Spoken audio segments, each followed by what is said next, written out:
Hey, you know, everybody loves to go out to eat, but do you ever think what's happening behind the kitchen doors? How are they preparing that food? How are they putting together the food and the drinks and the fun? What kind of thought goes into it? And today we're going to talk about the people who help design that and create those magical playgrounds we call kitchens with the man who's played in one for most of his life here, Chef Pascal. Yeah, we're going to talk even more, deeply into what's going on in the kitchen, before you can operate. When you started 100 million years ago, back as a Easy, kid, yeah. back as a kid, I want to still feel young. okay. When you were serving Brigitte Bardot back in the day yeah. in Saint-Tropez, the kitchen wasn't that complicated. It was a stove and it was a few other pieces of equipment. There wasn't a lot of equipment. Things change a lot. Yeah. And it's like everything else, evolution. And then the demand and chef menus change, and you have to adapt. You have to have you have productivity, right? Especially when you work for a corporation or a resort or something, a resort hotel, or a large restaurant. But even smaller restaurant, you need to have the right equipment. And this is what my friend Dan and my friend Wendy do for a living. For a living. They're the people that put together these magical playgrounds now and bring all this cool equipment together. And so I have a few questions for them to see how people can know about. Well, let's identify them first before. So let them each identify who they are and what they do. All right, I'm Dan Chlebowski. I'm with the Fisher Group out of Orange County, California. We're one of the rep groups. There's maybe about 7 of us. So we are professionals with the manufacturers, and we support them in different ways. We have we have 25 manufacturers, anywhere from American Range. We have ePro. When you say manufacturer, you mean brands. These are brands. Yeah. These are kitchen equipment brands. Something kitchen equipment brands goes in the back of the house here, and you're one of the half a dozen ref groups out there that goes out. You must have an incredibly cool test kitchen or showroom that people can see all these cutting-edge stuff here. I do. Over in Orange, California, they have built an incredible test kitchen for us at I'll even give you the address. It's 1636 North Orange we're coming over Avenue and North Orange Street in Orange. And if you can come to that test kitchen, just let us know you're coming. Don't just drop in. If you go there, you have to come with a business plan. Well, you should. They don't want you to It really makes it in. easy. But we have everything we got donut machines from Belsha in there. We got growing equipment in there. We have a lot of Electrolux professional equipment, as like I saw in your office. You got Frigidaire. That's part of the family as well. It just goes on and on. Beverage machines, cold beverage, hot beverage, frozen beverage. It's a playground. Just yesterday, we had a group come in, a very famous chain here in Orange County, and all they kept saying is, "You are the luckiest person in the world you got everything. with everything that you have here." But it doesn't mean you bring dinner home. No. I have been. Yeah. So, but also, do you still have that beautiful trailer truck or? Yeah. We do. We have a mobile test kitchen. Yeah. Yeah. So we still have that. That mobile test kitchen has been in front of me for the last 9 years. So for the last 3 years, it's been with Fisher Group, and we load that thing up. It's very modular, so we can load equipment in, take equipment out, so it's ever changing. And wherever we might need to go in Orange County, LA, Santa Barbara, San Diego, even Las Vegas, we'll take that unit out there so we can show the end users. And the end users are usually big chains. Like in Las Vegas, we have almost every hotel. We have a gentleman out there that works for us named Jeff Moore. He can put us in front of almost any chef, any buyer, and really. And the good thing now, like we have at Saddleback College now. Yeah. We have a kitchen. It's all electric. So that the mobile truck is all electric as well. So the mobile test kitchen is both. We've been doing a lot of work with electric, as Wendy's been doing work with electric with her employer or her where she's retired from now. But she's too young to be retired. I know. Yes. We all think the same thing. But the mobile test kitchen does have power for 208 single volt or single phase. Then we have gas power as well on it. But I like to run electric on it because it really shows some of the stuff we can do. And when we bring electric to people, they get super excited about it because a lot of the electric equipment is ventless, and a lot of people Yeah. in Yeah. their That's industry are very- going it's very- ventless. It's That's the not key. because it's clean energy. It's keep your kitchen clean. Absolutely. And you have to put a vent in, which is a lot of money. You got to run it through the Yeah, roof, and you got to yeah. put scrapers and scrubbers and other things on the Yeah. top for the air quality. All right, Chef, we got to get you to lean a little bit closer. You're leaning back. You're a little too relaxed today. Yeah, and some of the key players out there in the ventless industry that are doing a absolute famous job is the Hatco industry. They have so many ventless items. They have another brand that's called Oventions. Oventions is out there with several. I have several different items from Ovention that are ventless that can cook anything from frozen to a finished good or thawed to a finished good. But can give you every aspect, pieces in 2.5 minutes. Yeah. Yeah, Pretty amazing. 20 years ago, in the 80s do and the 90s, I owned a couple of bars and restaurants. We started off as just bars. They were called Kelly McHugh's. And people quickly said, we got to do food. I don't know why we didn't think of that. We thought it was just a bar. We took over one originally. It was mostly just a bar. And the food was nothing. It was just, cold sandwiches in the back or something, pub grub. And somebody came to us, I don't remember the brand, with one of these ventless fryer kind of things. Right? And it was, I don't know how it worked, but we put stuff in and we could do pizza, we could do French fries, we could do all the stuff. We didn't have to have a grease trap. We didn't have to have a deep fryer and oil and the vent that we would have had to punch a hole through the roof and do all the other stuff. And it tasted indistinguishable. Was that not the beginning of air frying? I Yeah, think it absolutely. might have Yeah. been what it was or something here. So air frying is one way of looking at it. A lot of it is impinged air and We just got the to keep you airflow. talking into the mic here. So too. the You're getting management- excited like Chef. Yeah, I right? do. The management of airflow is what is the key to any of these operations. Like when we're in that electric genre, when you're saying air frying, those are basically fans that are pushing compared to impinged air, which is you can really control that impinged air from like 10 miles an hour to 60 miles an hour in the way that it cooks on that item. Yeah. So that airflow is what gives you that crisping and that look and feel like it's been done. That's a step above convection. Yes, I would definitely say it's a step Yeah, above. yeah. So, Now, how do you feel as a chef? This is what I wanted to learn about, because my impression is the chefs I've known, the few I've known, the real chefs like you, it's got to be gas. It's got to be a flame. I got to be able to control it. I got to be able to do something with it. it's like everything else. You need to learn.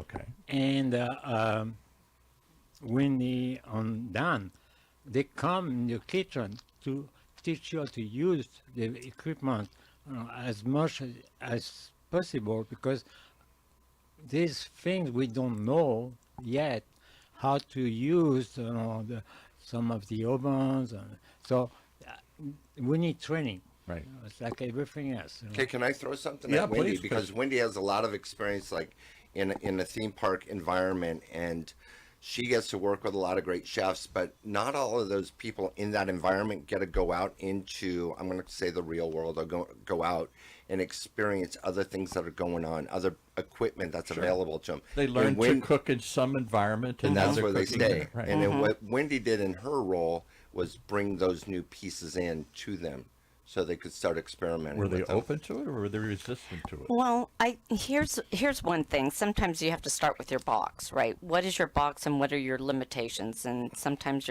Box meaning the room or the the space? room, the space that you're building your kitchen or your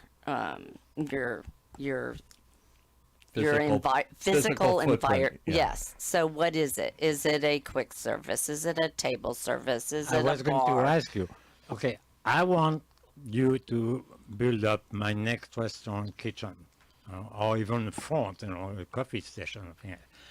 But are you doing like consulting? And say you want to know my menu, you want to know the volume, you want Yes. to know my expectation, and how much Customer staff, profile, how are much they in staff and I out? need in Yeah. the kitchen. Is that thing that you go into the equation? Absolutely. Absolutely. You need to know what your expectation is so that you can build to it and you can concept it. So, what do you want to have? Do you want to have pub food and drink? Yeah. Or do you want to have an elegant table service with elegant drinks? Where's the storage for your wine? Where's the storage for your alcohol? In California, we You have, stick it on top of the refrigerator in the back here. That's yeah, what we do with it. yeah. In California, we have a lot of rules. So, and your alcohol needs to be locked up. So, do you have space for that? So, We take the identifying employee space. changing rooms and we jam it all in there. Once we get approved, we fill it up with all Or the you're goes fired.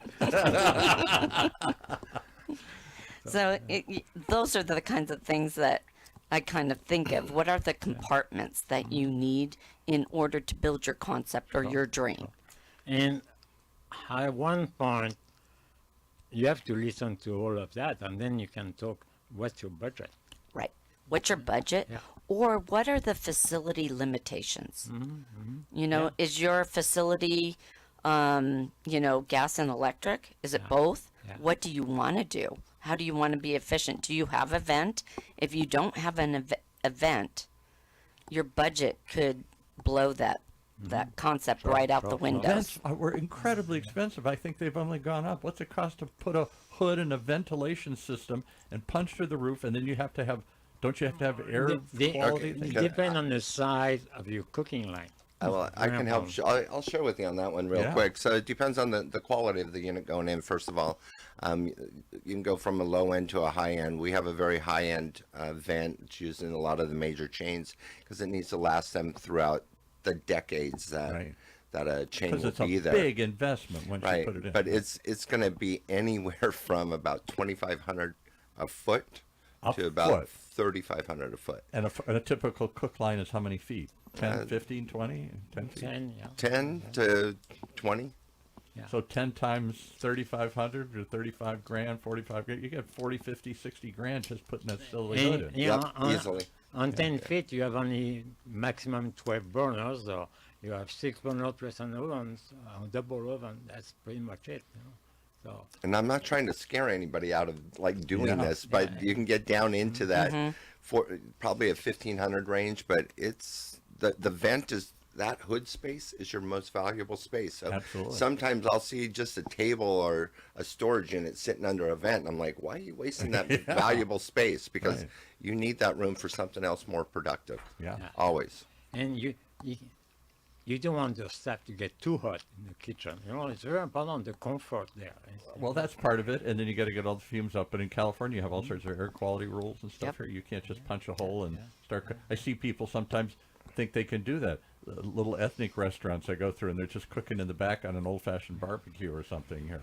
But Or for in-house. me, the key of you're going to answer that, I'm sure, is the layout of the kitchen. This kitchen layout they're doing great, but the kitchen layout is terrible, and you can't work. You can't really produce. Are there You still can't- design? We used, I don't know who we did, this is 20, 30 years ago, but somebody recommended, we didn't have much money, but we put some money into a kitchen designer because otherwise it wouldn't flow. There would be a bottleneck constantly. It would be too much stuff or too little stuff. I will say, I will add one more word, professional kitchen designer. Yes, Right. professional kitchen. Yep. Yeah. So that's who brought us the equipment. They told us to go to various equipment manufacturers based on what they spec'd out for us here. Is that still the case? Do you get referred in, or do you go directly and work with the new restaurateur and be the professional kitchen designer? As for me, it's going to be both. So we have a sales team that works directly with the kitchen designer, and the manufacturers, regionals will come in and they'll go have meetings and they'll share equipment pieces. But for me, I'm typically with the end user, and the end user going into R&D, into testing. Now that a lot of these established brands that are still making changes because they're evolving, because the labor market has changed, and now we got to evolve our equipment to Right. change to fit what we have. Like when you had said that some of the mom and pop stores are just cooking on whatever they have and just throwing stuff back there. Yeah. But it's actually some of the mom and pop stores that I work with. Once we get in and show them the evolution and change, we have what's called a combi oven. We're putting double stack combi ovens in them because instead of having 9 people, what they were used to having in that kitchen, they're now running that kitchen with 4 to 5 people. Wow, So because of the changes that they can make and not needing Well, so much in our equipment bar, and so much labor. whatever it was, it was, you've all figured out, it was something like a convection oven or an air fryer in the early days. We didn't really have a kitchen. We didn't have a cook. We had Right. waitresses and bartenders that would just throw it in there and turn it on and bring it out. We didn't really have to hire a kitchen staff that would otherwise sit there and do not a lot, waiting for an order of French fries or burgers or pizza or whatever it was we were throwing. Well, The flow of a kitchen is essential in your learned that. business. In your business. If you do not have a proper flow of your kitchen, you waste time, you waste labor, and you have cross traffic, and you could even have accidents. So from Yeah, a safety perspective, it's essential to have good flow where you have your cook line, and then that's where your cook line is cooking, and then you have your assembly, and then your finishing. And you have, dare I say the hard word, pissed off customers here because it takes too long to get Yes. it out. It comes out wrong, comes out cold. Well, it comes down to money. Yeah. Because if you're not efficient in the kitchen, you are not going to turn those tables. You Right. are not going to get the efficiencies out at the front door that you want. So if you do not have an efficient kitchen, it is not going to flow through the front. And the front has to work with the heart. So the heart of the house and the front of the house have to work together in order to have that kind of nice ebb and flow. So if the kitchen's not flowing well and the front of the house is waiting on the kitchen, you're not getting the meal out to the customer fast enough. So, yes, and let's see, I want to ask you, and I'm talking about this for maybe some want to be or restaurant owners, some chefs that may be listening to the podcast. Should they approach you first or approach the architect, and the architect is going to work with you? Because you have to have the mechanical plan, electricity, plumbing, all this. So what's the first step? I'll let her answer that. That's a good question. Yeah, it's a great question. I think that a lot of it starts with your concept. So what is your concept? What is your budget? And then we've always worked with a kitchen designer because they are supposed to be the experts. And then you work and negotiate with them. And then those kitchen designers should be working with the rep groups and bringing in the rep groups with the piece of equipment that you're trying to execute this type of dish. What is the best type of equipment to execute this type of dish? And that's when you should be working with the kitchen designer to help you bring in these rep groups to help you say, oh, there's this great piece of equipment that they know how to. And I know really depends if it's in a bar or something like that. Like we talked earlier about panini grill. So some panini grill you can use them in a bar without a hood. Some you do, but the health department say, oh no, it's a touchy thing. We need to have a hood because you can have smoke and things like that. But there is options, no? Well, For everything you make, there's an option. Yeah, there is, absolutely. there is, but there's also a risk, and Dan can probably highlight You mean this like a little risk, bit. risk for people running Like into each other, burning too each much other. too much grease or fumes coming into the restaurant. Health department might come in and say, you're going to need to do something. You need a hood in this area, or you have too much equipment running and you're creating too much. So I'm going to go back to the early days. I'm going to roll us back to the 80s. A young, dashing entrepreneur named Chef Pascal arrives in town and says, I can do better than this. The sleepy suburbs need something real. Come on. And let's make Pascal's. You didn't hire a kitchen consultant and all that. You rented a space and you designed it I'm yourself. French, so I did believe I knew everything. And Did you hire? Maybe you have some kind of architect because you had to submit to the city your mechanical, electric. But beyond that, the kitchen. This is my baby. I know what I want. Get this, get that. the thing is, except one location, most of the location I took over a space that was already So there was stuff existing. there. there's a lot of legwork being done before. Right. Okay, the plumbing, The electrical. hood, and Yeah. you all were of stuck that. with whatever they stuck in. Yeah, and so and from that you modify to your needs, and that's what. So I guess my point is it changed? I know what's the average cost of a starter for 5,000 square foot space? $500,000 now or something? So I can go ahead and answer that. For 3 to 5,000. I bought my restaurant when I was 23 years old, 5,500 square feet, but just like yours, fully established with everything in it, ready to go. I didn't need every piece that was in there, and being that you knew what you needed to Yeah. do something, Yeah. like today, you know what to do. We love working with chefs and the architects at the Yes. same time Yes. because that way you know essential. what the menu is going to be, and then you know how to drive the equipment package that you're looking for. Like I was saying, my equipment package, I sold 4 to 5 major pieces right off the bat, which I didn't need, Yeah. and I just used them as capital to continue running But the business. in those days, you could build a kitchen 20, 30 years ago for 20 grand. Nah, it's 30 grand. 500 grand still Yeah. Yeah, Yeah. 500 Yeah. grand to So build a about- kitchen. in the 80s. 1988, 500 grand Right. to build a 5,500 square foot. Now a bar might be different Yeah. because you didn't have all the bar food. We you have all that cheated on cook- some of it, but yeah, that yeah. shocked us. We weren't prepared for that kind of event. That was our biggest chunk of our investment was the back end, the kitchen, and we're thinking that's not even the biggest part of our business. That give me an idea. Sir. Can you equip food truck? Yes, absolutely. Because that's the new also wave. the business. Yeah. Still it's still expensive. You're mobile. You can go anywhere. You can go to your customer. Your customer can come to you. They can find you. Everything is different today than what it was in the 80s because, the marketing aspect is Instagram or TikTok, Right. whatever it might be. You can drive your own business.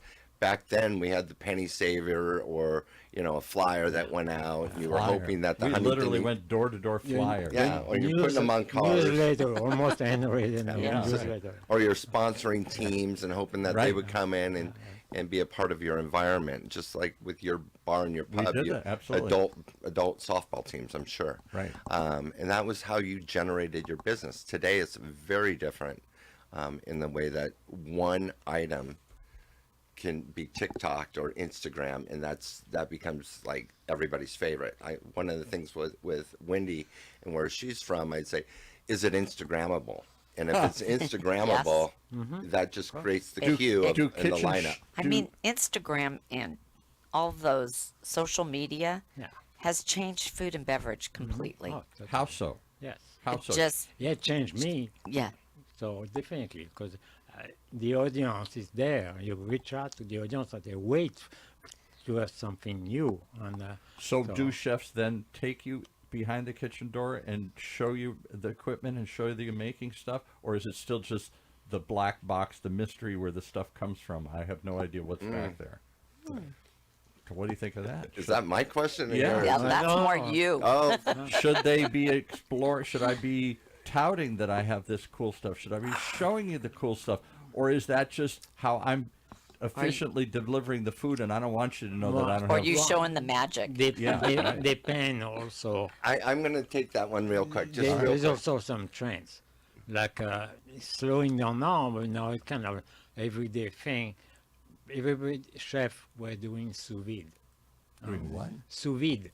I don't even know what that is. I mean, it's a slow cook in a, Oh, in a- okay, yes. in Under a, in a vacuum. vacuum. Right. So they And- want to emphasize that we're slow cooking. We're part of that slow Yeah, cooking so you have some movement. Yeah. special equipment for that as well, but you need training. All right, so he's going to tout it now. So you're So selling, I you're wanna go selling me back- $500,000 of cool gear. Yeah, And yeah. I put it all in, and maybe it's because I can do something, or maybe it's going to cut my cost. Should I be telling the world the magic, or should I keep that a secret? I think you should show the world the magic because I can give you two quick examples. There's a company called Belsha Automatic. They make what is called a donut robot. The unit is probably about 40 years old, Okay. and it's still significant. We just had somebody in Indian Wells out in the desert open. Upscale neighborhood, yeah. It's called Halvesies Donuts, and she has her Bell Shot Automatic donut robot right in the window where the kids can see what's going on. The See? magic's happening right there in front of them, and they can see it. And The it's the same robot's thing. magic, right? Now Disney has the same. Disney has a machine similar to it, or the same machine, and it's hidden behind a wall. And Yeah. the magic comes out in the amazing donut that they serve. So it's like I two saw a different place like that. approaches. They make falafel too. what? Falafel. Falafels The falafels. Falafel. Same with a robot. way. Yeah. Pretty much is they have Spits it out? they have legs, but it Yeah, is there's amazing. a submerger for that. So Yeah. it drops in, it submerges, and it pulls underneath, turns it round, and gives it. It's amazing. I'm thinking of the. I haven't been to it, but I always wanted to check it out. The what's the Tesla restaurant up in West LA? It's a burger place. It's kind of supposed to be their concept thing. They might open more of them. Tesla. It's Tesla's. And they have robots. it's a that charging place. Serve you, and you watch the robot make the food, and the robot serves you the food, and then you can charge your car while you're there and all that. And it's supposed to be like a '50s diner Yeah. filled with robots. I know of it. I know the chef that started it. He is not there anymore. So new chefs come in, and that happens all the time. You know? I would love to have them come on the show and talk, because it's like the Jetsons. Remember the TV show Oh, The yeah, Jetsons? when I was a absolutely. kid? It's like the Jetsons version of a '50s diner. Well, robotics is coming into the kitchen. And then It there was is. someplace here in that they sent us a press release. I forgot where. They were having robots flip burgers and stuff. That was their whole pitch. Flippy. Is I that- don't know. It is flippy. Yeah. Is that what it is? Yeah. And they flip. It's like a cartoon character. And it does the French fries, fully Yeah. automated. Yeah. Automation is coming to the industry. There's a lot of players out there that are doing it. It's a lot of R&D, because one of the things that you have to still take into play is, and you know this as well as I know, when you're working around a fryer, and that's where most of this action is happening, around a fryer, Right. you go home smelling every night. So don't think that robot's not going to go home smelling every night, Yeah. but it doesn't get to go home and take a shower. It still needs to be cleaned. Yep. And the robots aren't Otherwise it cleaning the breaks. robots. Otherwise it breaks. They start to stiffen up. I mean, once you put those oils and those grease-laden vapors in the air, they start to stick to things, and they'll stick to the robot the as mechanical well as arms Yeah, and stuff. absolutely. talking about cleaning, I'm a friend of a great chef in my hometown, Rouen, Normandy, and I asked him to use his kitchen because I was on a tour with some guests in France and Normandy, and say, yeah, you can. It's a one Michelin star restaurant, and a very small place, like 25, 30 seats, but everything is all electric. There's no dishwashing per se Really? line. Oh my goodness. It's an armoire. An It's a armoire. vertical armoire. That's the dishwasher. Yeah, and they put everything Stack it. stack it inside. They program it, and overnight they wash everything, glasses. Wow. I would love to see And- that. In That a sounds little tiny amazing. village in and then they come Normandy, back in the morning, France. it's all dry, ready to go. Now that blows my That mind. would save some 'cause paper. when I On space too. Yeah. Space. Yeah. if I were going to take your tour, and we should tout those once in a while, you do take people on little private tours back to France to these little villages to see these little Michelin star restaurants with 25 seats in some little village somewhere. That's what we all picture, right? I'm waiting for the invitation. I picture those guys cooking on a stove that's been there for 100 years, Yeah. slavering, and you've just blown my thing. It's all automated and electric. in the We back. did both. We did both, and but we go to the farmers market, bring food into, and then we put a menu together. But everything was all induction, all that dishwashing. Because I say, where do we do the dishes? Oh, don't worry, The we robot can- does it. Boom, boom, boom, boom. Okay. In a little village in the middle of France, in the rolling countryside, they're Yeah. automated. A dishwashing A robot. dishwashing Yes, robot. amazing. So will we ever get to a place where the chef is a robot? Where the chef just cranks this stuff out? I'm not sure. No, it depends really. He makes the sauce, or Maybe the robot makes the. maybe does the- in some corporate kitchen. Yes, I think so. Yeah, I think so too. Yeah, go ahead. As long as you put the information into the chef's the robot Yeah, you chef's gotta head. program it, right. Oh, You have to you you have to program You it. still need a boss. Yes. Well, we'll see what happens with some of the stuff that Elon's doing. He's going to have robots making robots. Yeah. Yeah, So exactly. if a robot can make a robot, then a robot can cut a bag open and pour something out. He So can do you rip a think this box is going to open. be part of the? And he can even scan it and see the temperature of it. Yeah. At Like distance. all the safety pieces will come into play. It's going to be pretty amazing. So, and the question, we're at UCI's Applied Innovation Center. A lot of the applied innovation, the tech they're trying to develop here, it's like a halfway house between the academic world and the business world. Oh, okay. They're trying to incubators, accelerators, bring stuff to life, ideas that somebody developed on campus. As they do that, one of the questions, they're raging debate in this building is the robot going to replace, or is the robot going to assist? Is this going to make it easier and better to do things because the robot will do it for you, the manual stuff, the tedious stuff, or is the robot going to be the creative force that is going to create new something? Who's going to I create? have a little idea on that. Okay, yeah, throw it out. No answer. The robot is not going to replace the spirit of a kitchen of a restaurant, but it's going to help the entrepreneur. you know. That's what a lot of people think because right now, everything right? is control, labor control, timing, waste, everything. Yes, right. So to And- make it more efficient and with fewer people and more cost effective, et cetera, et cetera. I think with what Pascal said, I have to agree 100% where you're looking at the waste. The reason restaurants don't succeed is typically waste. Volume hides the multitudes of sin. It's a phrase that we use in the restaurant Say industry. that again. All right. Volume hides the multitudes of sin. A multitude of sins. So as long as we're cranking it out the I will, front door. I will make long a, as we're cranking I'm going food to make out. a comment about my own experience on that. So as long as love there's a that. line out the door and the people money going in the cash register, everything you're doing wrong, you're still surviving.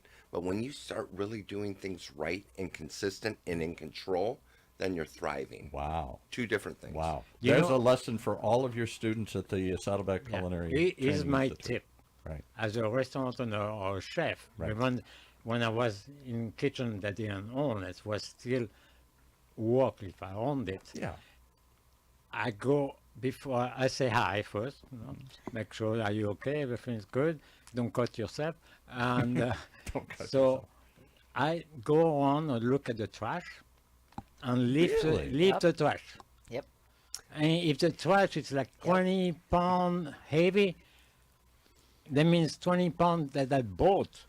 Of of something food. and threw it away. Yes. Say, what's wrong? You Waste. know, did you cut off too much of this? So, can you use this for the stock? Or can you use that? So, if your trash is too heavy, something is wrong. Can I touch a base on that? So I had a job where I was in charge of a big facility at a theme park, and I did the same thing. They had these red buckets, and I was like, "What is this red bucket, and why is it so full of food? Yeah. Why is this food waste here? Oh, they feed the pigs with it." I was like, "I'm going to evaluate this." Then the factory that processed that burnt down. Our food costs became magic. All of a sudden, our waste was very minimal because they had nowhere to throw it anymore. They weren't discarding the same way. They were actually processing and doing what they should have been doing in the first place. And then you have a lean pig on the menu. Yeah. Yeah. In 10 years that my bar existed, Chlebowski in Mission Viejo, 5,000 square feet, little kitchen. Maybe we did $1 million, $2 million a year in gross sales. Most of 80%, 70% is Congrats. booze. So it wasn't a huge kitchen, but a consistent kitchen. Never once did anybody talk to us about waste. Never once did we think about. Never once did we even look at what was being thrown away. To a certain degree, we were already prepackaged stuff and already pre-measured things, burgers and patties and other things. We weren't making it ourselves. But never occurred to me to this moment what we were wasting in that, because Amazing. there was a line out the door and we were full, and it all covered up the Yeah, sins of what we were doing in the Well, back. at least do compost and have your own herb garden. Yeah. That's a good recycling there. But now they do that too with wine. You have wine cabinet Yeah. that give you the right pour, that keep the wine Yep. longer, fresher for a longer time. and it's, Which is why you had the wine a guy. yeah. Last week we talked about it. And I said we stayed away. This is the 80s and 90s, and really the 90s. We stayed away from wine because we couldn't. We lost too much of it. Once we opened it, and they didn't drink it, we were throwing it away. Unfortunately, we're going to lose Wendy. She has Yes, to Wendy go. has to go. Sorry. So Well, I gonna wasn't cut, sure. We're going to cut to a logo here, and we're going to run a little quick piece here. Wendy can take her headset off here, and she's going to disappear. And we're going to remind everybody that you're listening to OC Talk Thank Radio you, Wendy. right Coming. here at the University of California, Thank you, Wen. Irvine's Beale Applied Innovation Center. Wendy has to go pick up somebody or go somewhere here. Really, what it was, she was offended with the conversation we drove her. She got And you're mad. welcome back anytime. No. What an interesting idea. All right, now that we've got Wendy out, let's come back in with, do we call you Chef? Even though you were... I am not leading anybody in this room. So, He could be a chef, definitely. so I always try to refer back to that. I mean, I've had chef positions throughout my career.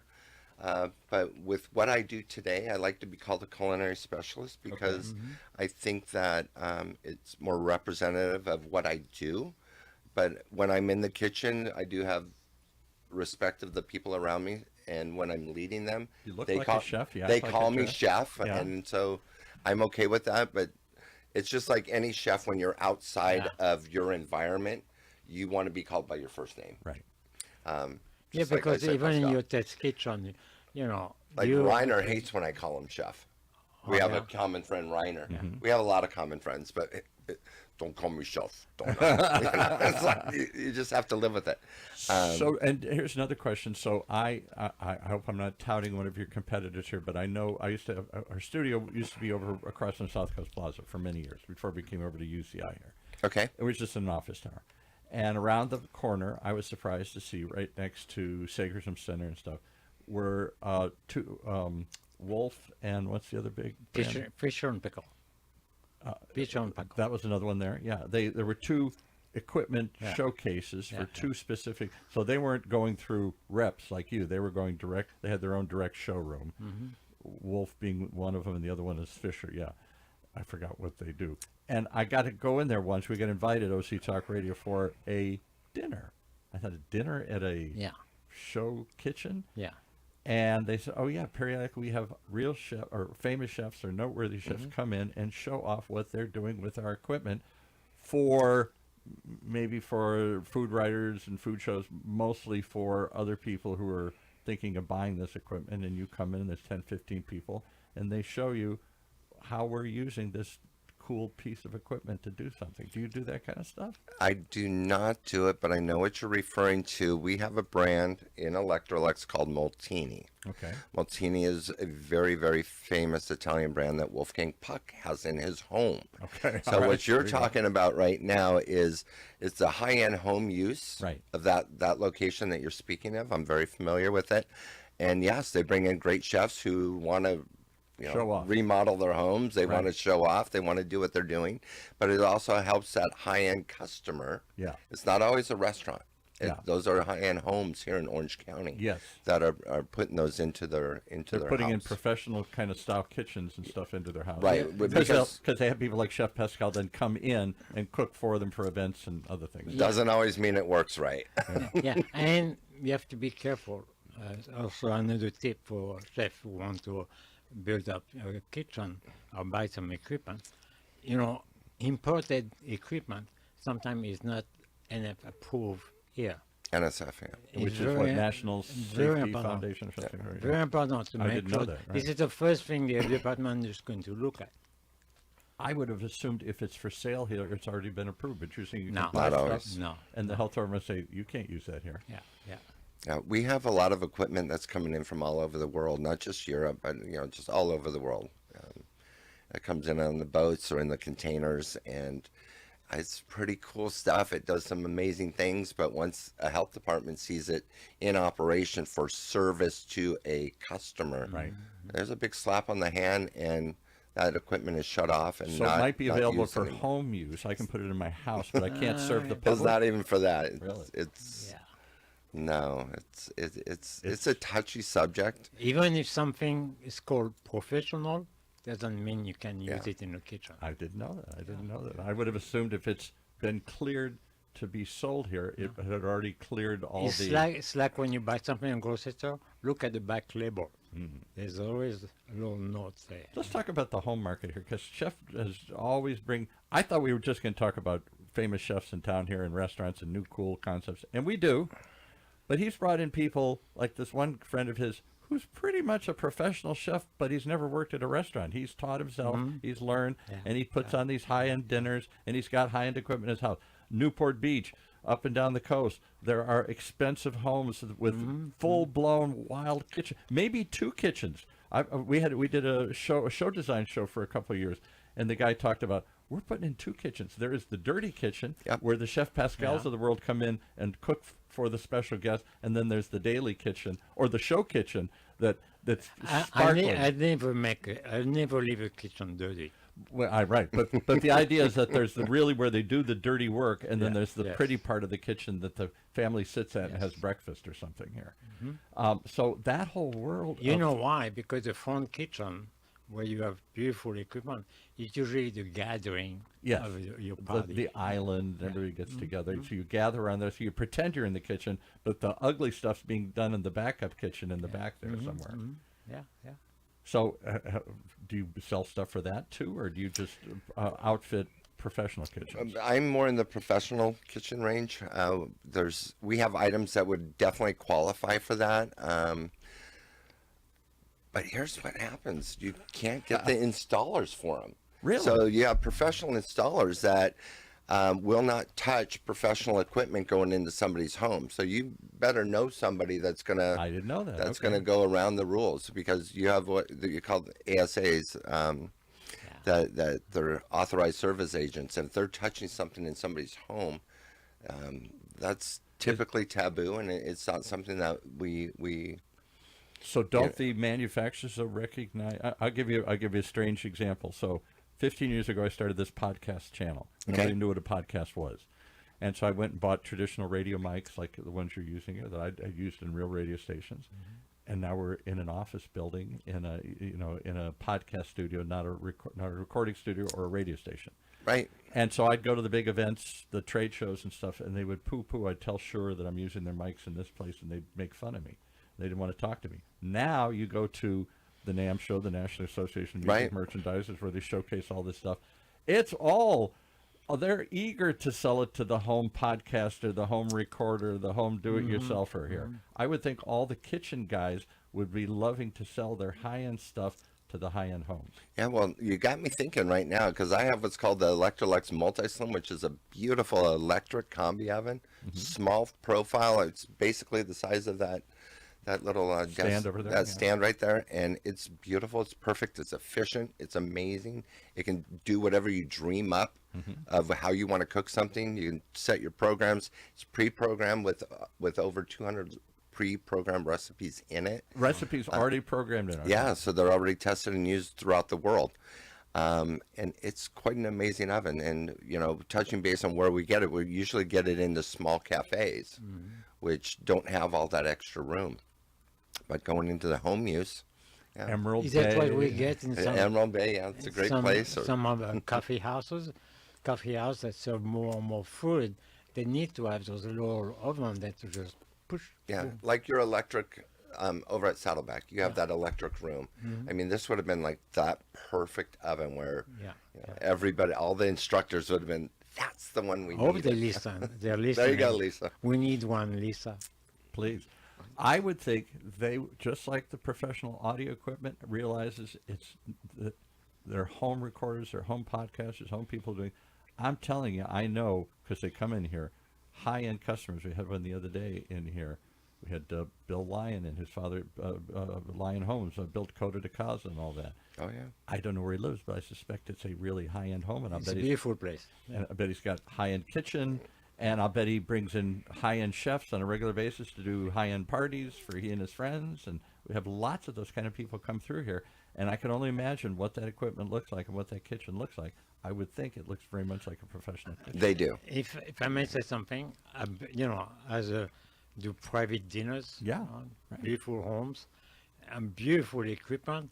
Sometimes there are even French imported stove. Okay. Those they weigh like a ton or two. Yeah, real So cast you need iron kind you of need things a and- cliff to bring them in. Right. You need to break the doors to go through. Right. No, it's crazy, but it's beautiful, but they've never been used. Yeah, I find that a lot. Right, because the people who own the home really don't know how to use this. It's only either to show off or to once in a while use it for a private party. And it was probably spec'd when they bought the home, or it was spec'd in, because like wine cellars too. How many of the massive wine cellars, how many of them don't use these things or know what to do with them or don't really buy much wine? Or they're drinking too fast. Yeah, I have a lot of people that I work with. Some professional homes out in Summerlin in Nevada, Yeah. where he put all professional equipment in, and it's stunning just to walk in there. And he is basically owns like 7 drug companies, and the guy cannot cook. He's Yeah. and I got to say, and I would love to show you the photo, but I don't want to embarrass him. I'm not going to even say his name, but his first attempt at cooking a roast was on Christmas Eve. And I sent him the recipe, how to do it right in a combi. And he goes, "What do you think?" And he sends me a picture of it. And he never took it out of the package. Oh my goodness. Oh my goodness. So I could see all the plastic wrap had sucked back off of the roast, and I go, "Is that plastic wrapped around it?" I didn't hear back from him for 2 days. Yeah. You're lucky you didn't. He was so embarrassed about not taking the plastic off It's of it. oven back vacuum. Yeah, Yeah. So- I would dare say there are tons of very high-end homes that have Absolutely. that same kind of story here. Oh yeah, But there is a market for it. absolutely. And the chef points out, even go down a step from the super high-end homes to the just nice homes, people are cooking at home more than they ever have. So, Right. Paul, that gave me a little idea. Maybe that little combi oven can be here. Well, we could and- cook right here. Yeah. I need 3-phase. If you got 3-phase, we'll do it. All right, We'll I'll come check and it cook. out. And then next time I bring a chef, say, hey, we can finish your cooking here. You know? 3-phase is what? That's got the ground and everything to it. I forget what my electrical. I'm terms not are. the electrical guy. You need I just 3-phase. know. Three-phase, I just know what it yeah, takes. There's a vertical, horizontal. Oh yeah, right. vertical. Okay, a Yeah. plug, that kind of like a real professional electrical yeah. plug. All right, we'll get that. We can get that added. I'm here, sure you could. Sure. This We is the got right everything building else for in it. this building here. Well, you got a lot of great places around this building. I mean, you got some very famous brands right across the street. Urban Yeah, Ranch. I see. Yeah. Well, Well, you- Urban Ranch, which is a chef I work with. But you talk about Chipotle. This is you their got headquarters. Chipotle right across the street where all the R&D is happening. Because we're over in there. there. For those that don't know, we're not on campus. We're in the research park behind campus. Right. So we're right next to Medtronics, their big facility. Chipotle. What's the big chip maker that's here? Whose name escapes me now here off the top of my head. Broadcom.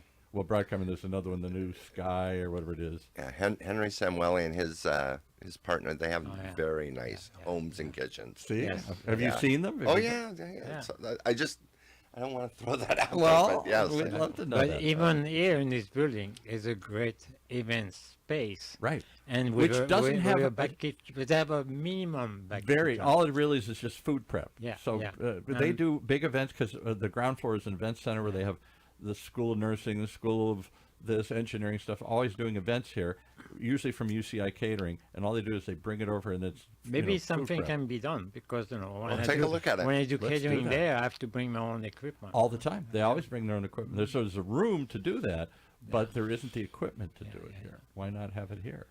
And so, yeah, nowadays, because with the, especially large building, I think you agree with that. You need ventilation, you need Right. a hood, you need. So That's what prevents restaurants from going into Exactly, high-end yeah. buildings. We're a multi-story building here. So yeah. you got two things about what you're saying: the multi-story buildings and plumbing through it to get ventilation. Right. Then you also have historic buildings. Historic buildings aren't going to let you touch them or Absolutely, damage them. absolutely. They're not going to let you punch holes through them. So those are some of the reasons that you have what are called ventless hoods that are being put on top of, ovens, combi And how many ovens. high-end restaurants in places like City of Orange or something like that, where they're taking old historic homes and they're converting them into restaurants Yeah, to and keep them alive? and the keep- part of that infrastructure over there, fortunately they already have gas built into them, so they have a ventilation system. If they don't, they have to have the right power to power the electrical. Yeah, and most then of those electrical panels are way underpowered. they're old, Yeah. yes. And so it always becomes a challenge because the chef wants to do certain things. So we really have to mitigate and figure out what equipment profile that we can put in there and what he can get away with. And then it's that whole gauntlet of how do we do this on a daily basis and repeat it and repeat it and repeat it day in, day out with the prep and the execution. Do you ever work with the big food vendors? We're not really much of a restaurant in the old days. So we went to, who else we go to? Cisco. I think we were Cisco, U.S. Foods, or some of Yeah. the big food vendors. You got Shamrock right now. Right. y- And they brought us in and they said, well, here's 50 ways you can make hamburgers. Here, we've got 50 different kinds of French fries or something here. And then that led to different choices in equipment. It always does. It always does. Just like you were talking about your bar itself, it reminded me of a project that I'm working on in Las Vegas, where they're a bar and gambling, but they have to serve food Right. in order to do this and have their licensing. Right. So I was sent the menu yesterday. I said, I can do all of this except the burger. He goes, the burger's the easiest thing. I go, no, it's not, because I'm not going to put raw meat into a high-speed oven. Right. He goes, no, it's already cooked. So just Yeah. exactly what you're saying. Right. It's like We bought it in portions and patties and yeah, all that stuff. and it's already pre-cooked. So all I'm doing is retherming it and defrosting it and making sure it's at a servable temperature. Right. So the menu's now easy. So, Dan, thank you for all these information. Fascinating, Things fascinating. Very special. I have a good budget, just hypothetically. Okay. Chef's trying to get back in the business again. No, You no. know that, isn't I it? would warn him no. No, you know what? It's a great business. It's just you have to have that passion. Like, real quick story. Yesterday, I was working at a theme park or a nice restaurant, and I saw this chef. I was like, "Hey, what are you doing here?" And I knew he didn't work there because I've seen him at a place called Logano's in Newport Beach. Logano's is a very famous jewelry store. Okay. Oh, And yeah, right. and the jewelry store feeds its customers when it comes in. So they only do like 14, 15 covers a day. And he So goes, they cook so that they can show you this high-end jewelry and correct. They bring you in from anywhere all over the world. The first time I walked in there, I was going in there to do some work. And Did they as put- I'm walking in there to get to the kitchen with Chef Jonathan, I was like looking around and I go, I could have swore I just walked by a Picasso. Yeah. He goes, yeah, that's a Picasso. Yeah. He goes, the owner really likes Picasso. Do they I put go, engagement ring inside a meatloaf? yeah, For- exactly. you're right, to have. Engagement ring in the meatloaf, in the meatball. There. What is That's this? how I proposed to my wife. a meatball, But right? it's so cool when you see people with passion like that, Yeah. and then you remember this is a great industry. And it points out what Chef has made me aware of through this show. There isn't one kitchen door anymore. There isn't just one path to being a chef, which was you work at a restaurant, eventually you own your own, or you work at a big chain or a big hotel. That was it. Now you have a food truck. Now you're a private chef homes. Now you are a chef at a jewelry store that's bringing in high-end customers, or a hospital like UCI here or something. A chef for a corporation, Right. For all the For their campus, executive. right. Yeah, they call them B&Is, business and institutions. There's a lot of some of these big mega companies, even like a Facebook. They feed all their employees. They don't want them to go home. Andorol, right over there in Santa Ana, they feed all their employees. They build Even these. private chef on yachts too. Oh, yeah. That's another thing. Yeah. So now these people you're training, these kids that are learning at the foot of the master here, learning how to do what you did kind of just as a kid. You started and then you worked your way up and now you owned your own place. There is a formal training schools for this, like didn't exist probably for you. And there's different pathways for those kids to pursue their Well- passion for food. I may say something. Please. I offer because I don't know if everybody know. I do teach at Saddleback College Culinary Art, Right?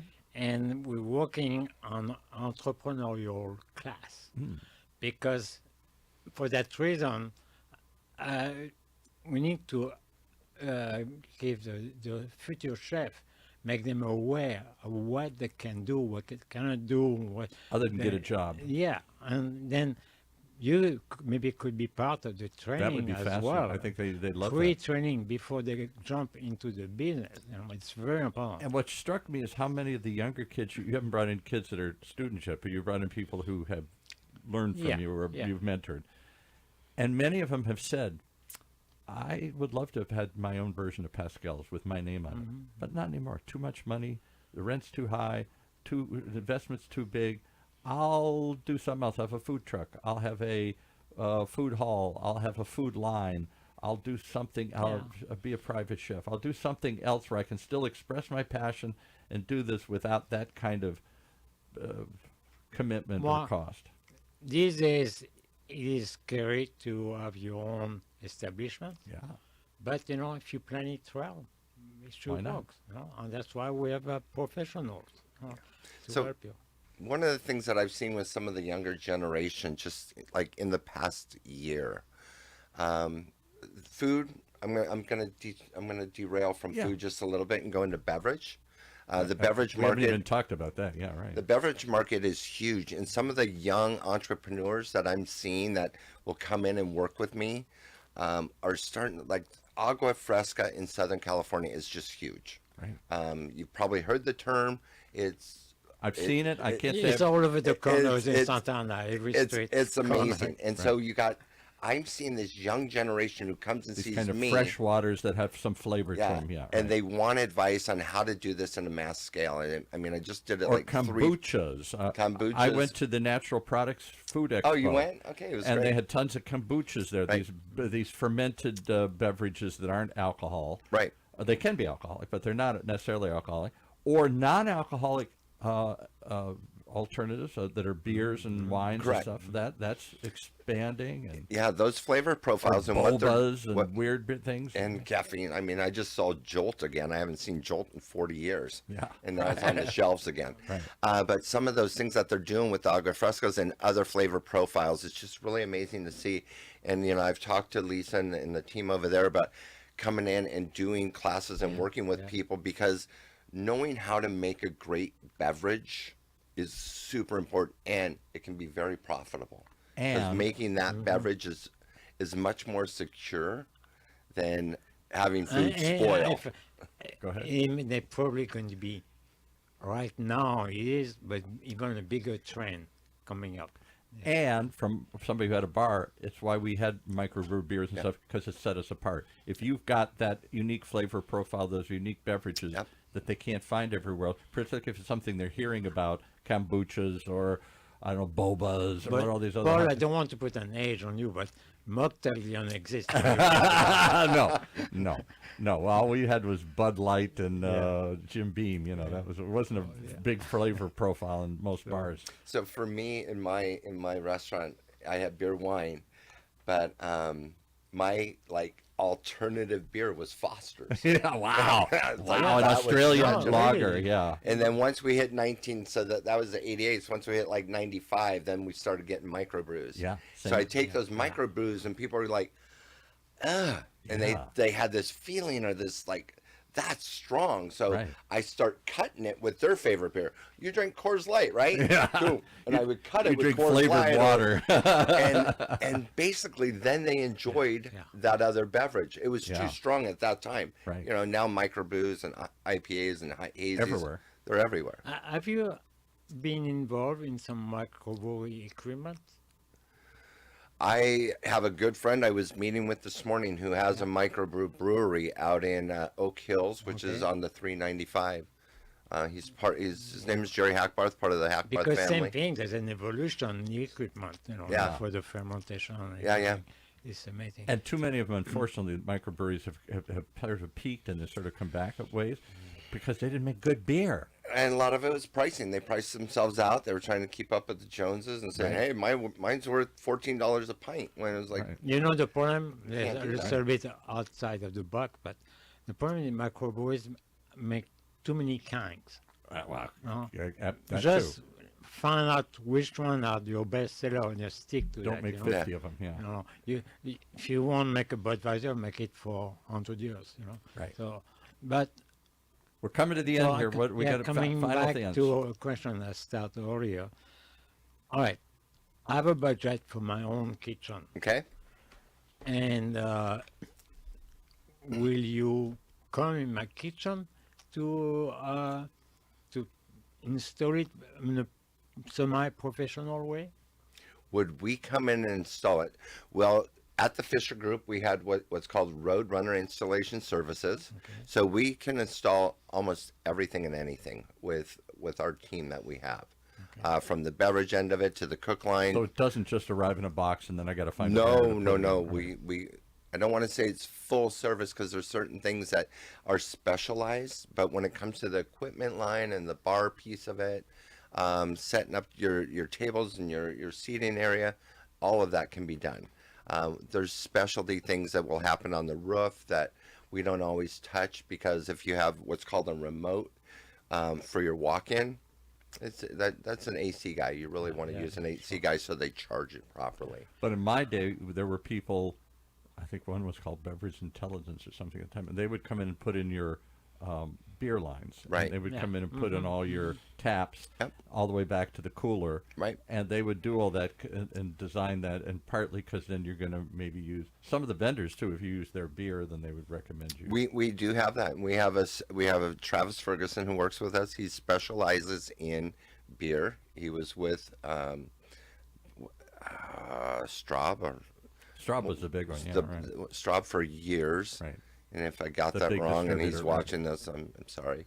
But he has built some specialized cases for the agua frescas, and it's very unique. And we'll see what happens with that. It's super cool. But yes, we can do all those types of installs with having Travis and Kevin on our How do team. they find you? How do they learn more about you? How do they call you? They can go to Contact? fishergroup.com. They'll see it right there. And how we spelled it? F-I-S-H? FISCHER So there's a C GROUP. in Yep. It's the German way of doing Fisher. F-I-S-C-H. Yep. E-R. Yes. Fisher Group. And Yeah. you're up in Orange, and they can come check you out and see all your playground of Yeah. equipment. And we should have Chef Pascal do a demonstration there. Absolutely. Sure. We would of love course. that. Why not? Yeah, I let's think do that'd it. be fun. You can come Bring a cook with few us. chefs together and let's cook and have a nice Show the time. world. You can then come we'll- next week if you want. And then we'll do a Some stuff story on about Tuesday. it. We'll come back and do a story about it. We'll go out and cover it, then we'll Oh, discuss it. we're doing a St. Patty's Day. In fact, look, I actually tucked this in. Here's a little flyer. Okay. What's this? Give us this thing This is here. a Get Lucky with Hatco. And what is that, a contest or an event? No, it's just for anybody who wants to come. We have an open house. So the open house is all day long. In the morning, we'll be doing we're going to actually bring out that donut robot I talked about. We're going to bring that out. We're going to make some really nice savory donuts and sweet donuts. That's We're going to coming do up both this things. Saturday? No, it's going to be on March 17th on St. Patty's Day. So what day of the There's week? a robot. Tuesday. Tuesday, March Are you going to put a green tag on the robot? Got Green, to. yeah, green Put green oil on them here. green beer. All right. We Thanks so got it. much. And Chef Pascal, as always, how do they reach you?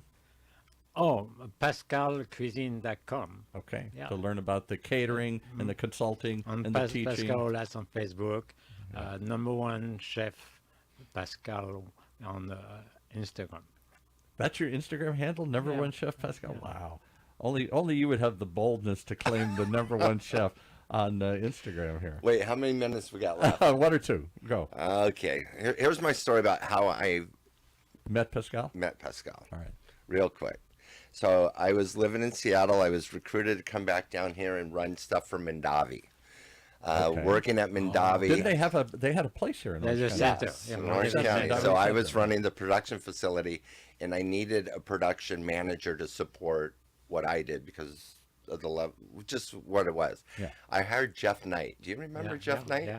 So I hired Jeff Knight. He goes, I work for Pascal. And I was like, okay, well, I need somebody. And he was great. And then we had a chef, an executive chef, who couldn't make gnocchi. And so Jeff goes, I got somebody.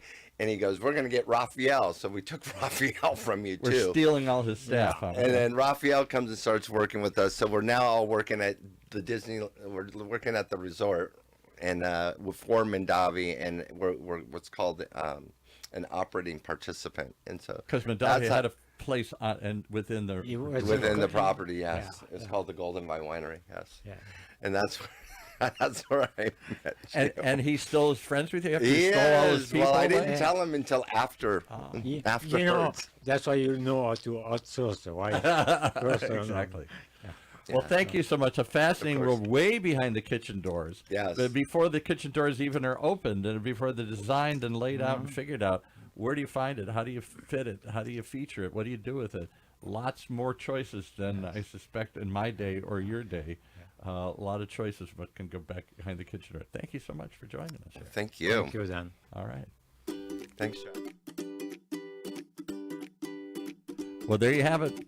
Boy, that's really behind the kitchen door. We're going way down the rabbit hole here, but a fascinating one at that, as we take a look at what really goes into building restaurants these days and what can go in, as there's so much more choices and opportunities with groups like the Fisher Group here. Right here in Orange County's only community radio station, OC Talk Radio, streaming live from our studios here at the University of California, Irvine's Beale Applied Innovation Center.